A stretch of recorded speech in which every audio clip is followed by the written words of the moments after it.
Bismillah, alhamdulillah, wa salatu wa salam ala rasulillah wa ba'd. My brothers and sisters, I remind myself and you that Ramadan is about fasting. It is not about feasting. So don't get involved in food. I know there are people who, for example, samosas. When I used to live in Jeddah, there was this place this shop which sold samosas. There would be literally a riot in front of that shop every day in Ramadan. People fighting each other, parking cars in all kinds of odd ways, yelling and screaming at each other. How ugly and how dirty is that? Right?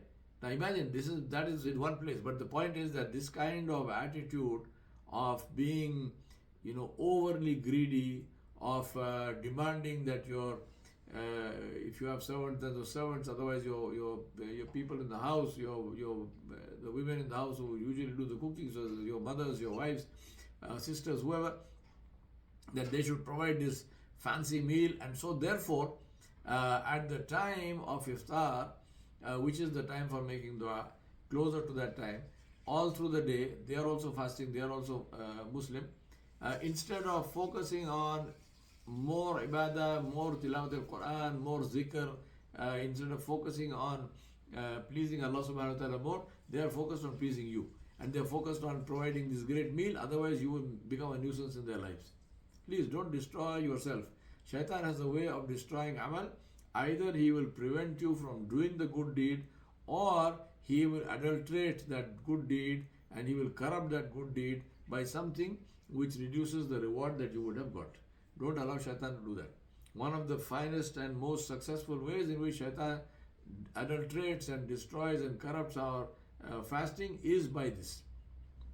By people fighting over food, by people putting unnecessary pressure on their on people in the home to provide these fancy meals.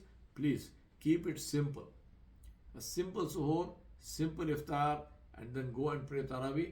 It is good for your health, it is good for your belly, it is good for people in the masjid. It gives you concentration in salah. You are not getting tired, you are not yawning, and you are not suffering from excess eating. Keep it simple and leave your family, if you have servants, leave your servants, leave them, give them free time also to please Allah subhanahu wa ta'ala. Let them be focused on pleasing Allah. Then they will make dua for you, for your ibadah also to be accepted. Don't put pressure on them.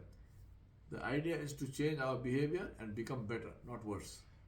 وصلى الله على نبي الكريم وعلى آله وصحبه أجمعين برحمتك يا أرحم الراحمين والحمد لله رب العالمين.